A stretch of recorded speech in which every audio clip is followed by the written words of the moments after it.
2024 ఆర్థిక సంవత్సరానికి గాను ఉన్నత విద్యాశాఖకు 2326 కోట్ల రూపాయల కేటాయింపును ప్రతిపాదిస్తున్నాను. ఆరోగ్య సంరక్షణ పౌరులకు సరసమైన మరియు నాణ్యమైన ఆరోగ్య సంరక్షణ సేవలను సకాలంలో అందించడం మా ప్రభుత్వం యొక్క మొదటి ప్రాధాన్యత. అందరికీ ఆరోగ్యం లక్ష్యంగా మా ప్రభుత్వం ఆరోగ్య రంగంలో సమగ్ర సంస్కరణలు చేపడుతోంది. హృదయ సంబంధ వ్యాధులు పెరుగుతున్న దృష్ట్యా అవసరమైన పరికరాలు మరియు మానవ వనరుల శిక్షణ అందించడం ద్వారా స్టెమీ ప్రోగ్రాంని ప్రారంభించాలని యోచిస్తున్నాం. రాష్ట్ర వ్యాప్తంగా సమగ్ర క్యాన్సర్ స్క్రీనింగ్ కార్యక్రమాన్ని ప్రారంభించడం ద్వారా క్యాన్సర్ కేసులను గుర్తించి వైద్య కళాశాలల్లో వైద్యం కోసం చేరే సౌకర్యాన్ని కల్పించింది. పాఠశాల ఆరోగ్య కార్యక్రమం కింద అంగన్వాడీ పిల్లలకు మరియు 18 సంవత్సరాల లోపు ఉన్న పాఠశాల విద్యార్థులకు పుట్టుకతో వచ్చిన లోపాలు, పోషకాల లోపం వలన వచ్చేటువంటి వ్యాధులు, మందకొడి అభివృద్ధి మరియు వైకల్యం అనే 4 లోపాలను గుర్తించడం కోసం పరీక్షలు చేయబడుతున్నాయి. రాష్ట్రంలో ప్రాథమిక ఆరోగ్య కేంద్రాల నుంచి సాధారణ ఆసుపత్రుల వరకు అన్ని రకాల వైద్య సదుపాయాలను మెరుగుపరచడం జరుగుతుంది. మా ప్రభుత్వం డాక్టర్ ఎన్టీఆర్ వైద్య సేవా ట్రస్ట్ వంటి ప్రతిష్టాత్మక కార్యక్రమాలు, 108 మరియు 104 ఆరోగ్య సేవల పునరుద్ధరణ మరియు జాతీయ ఆరోగ్య మిషన్ కింద కుటుంబ సంక్షేమ కార్యక్రమాలను సమగ్రంగా అమలు చేయడం జరుగుతుంది.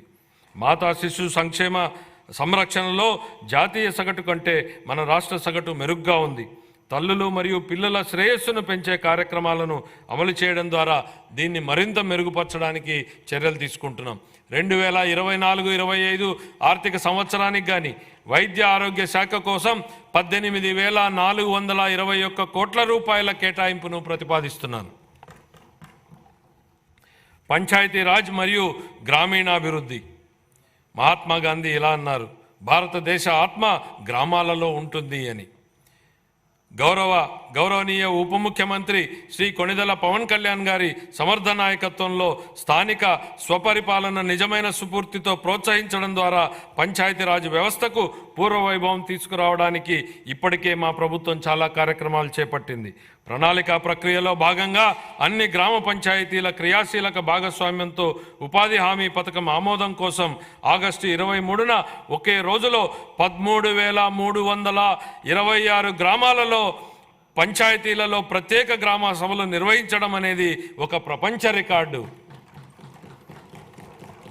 మన రాష్ట్రంలోని అన్ని గ్రామాలలో సిమెంట్ రహదారులను ప్రారంభించడంతో కార్యాచరణ ప్రణాళిక అమలు ప్రారంభమైంది.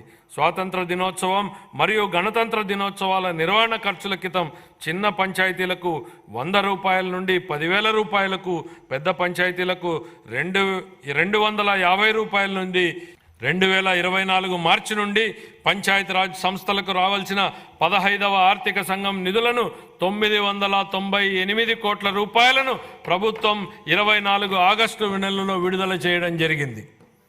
గ్రామీణ పేదలకు సుస్థిర జీవనోపాధిని అందించడానికి మరియు గ్రామీణ ప్రాంతాలలో మన్నికైన ఆస్తులు సృష్టించడానికి మా ప్రభుత్వం మహాత్మా గాంధీ జాతీయ గ్రామీణ ఉపాధి హామీ పథకం కింద 16 శాఖల సమన్వయంతో వివిధ వినూత్న కార్యక్రమాలని అమలు చేస్తోంది. 2024-25 సంవత్సరంలో ఇప్పటి వరకు 1.2 మిలియన్లకు పైగా కుటుంబాలకు 100 రోజుల వేతన ఉపాధిని పొందాయి. ఉద్యానవనం, సేద్యపు కుంటలు, పశు సంవర్ధక ఆవాసాలు వంటి ప్రాజెక్టులతో పాటు పైకప్పు నీటి సంరక్షణ, ఇంకుడు గుంతలు, చెక్ డ్యాంలతో పాటు సహజ వనరుల నిర్వహణ ప్రాజెక్టులు చేపట్టడం జరిగింది. గ్రామీణ ప్రాంతాలలో ప్రతి పేద కుటుంబాన్ని పేదరికం నుండి బయటపడేట్లు చేసేందుకు మా ప్రభుత్వం కట్టుబడి ఉంది. ప్రధానమంత్రి ఉపాధి కల్పన కార్యక్రమం, ప్రధానమంత్రి సూక్ష్మ ఆహార సంస్థల అధికారీకరణ, ప్రధానమంత్రి స్వనిధి పథకం మరియు ప్రధానమంత్రి విశ్వకర్మ వంటి వివిధ కేంద్ర ప్రభుత్వ రాయితీ పథకాలతో అనుసంధానం చేయడం ద్వారా స్వయం సహాయక బృంద సభ్యుల జీవనోపాధికి మా ప్రభుత్వం కార్యక్రమాల మద్దతును ఇస్తున్నాయి. ఈ వినూత్న కార్యక్రమాల అమలు ద్వారా స్వయం సహాయక బృంద సభ్యులు ఆదాయాన్ని పెంచడంతో పాటు అనధికార ఉపాధి అవకాశాలను పెంచడం కూడా మా ప్రభుత్వం లక్ష్యంగా పెట్టుకుంది. అదనంగా ఓపెన్ నెట్వర్క్ డిజిటల్ కామర్స్ను ప్రోత్సహించడం ద్వారా మా ప్రభుత్వం స్వయం సహాయక బృంద మహిళలకు వారి వ్యాపారాలను విస్తరించుకోవడానికి వీలు కల్పిస్తోంది. వారి ఉత్పత్తులను మార్కెట్లకు చేర్చడానికి విస్తృతంగా అవకాశాలను కల్పిస్తూ మరియు వారి అమ్మకాల సామర్థ్యాన్ని మెరుగుపరచడంలో ఇది వారికి ఉపయోగపడుతుంది. ఈ వ్యూహాత్మక విధానంలో ఆర్థిక సహాయం, నైపుణ్యాభివృద్ధి మరియు డిజిటల్ అవుట్రీచ్ల మిళితం అవడం వలన స్వయం సహాయక బృంద సభ్యులు స్థిరమైన ఆదాయాభివృద్ధిని పెంచుకోగలుగుతారు.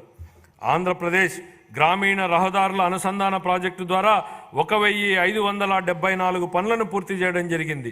ఈ ప్రాజెక్టు 2134 ఆవాసాలను 2855 కిలోమీటర్ల రహదారులతో కలుపుతుంది. అదనంగా 164 రహదారులు మరియు వంతెనల ప్రాజెక్టులు కూడా కొనసాగుతున్నాయి. 2024 ఆర్థిక సంవత్సరానికి గాను పంచాయతీరాజ్ గ్రామీణాభివృద్ధి శాఖకు 16,739 కోట్ల రూపాయల కేటాయింపును ప్రతిపాదిస్తున్నాను. పట్టణాభివృద్ధి.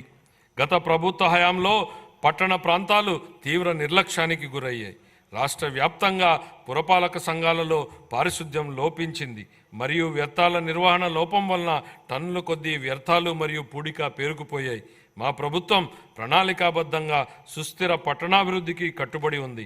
విశాఖపట్నం, కాకినాడ, విజయవాడ, గుంటూరు, తిరుపతి, కర్నూలు తదితర ప్రధాన నగరాలను అభివృద్ధి చేయనున్నాం. 50,000 నుంచి 99,999 మంది జనాభా ఉన్ని రెండో తరగతి పట్టణాలకు భౌగోళిక సమాచారక వ్యవస్థ GIS ఆధారిత బృహత్తర ప్రణాళికలను రూపకల్పనకు శ్రీకారం చుట్టడం జరిగింది.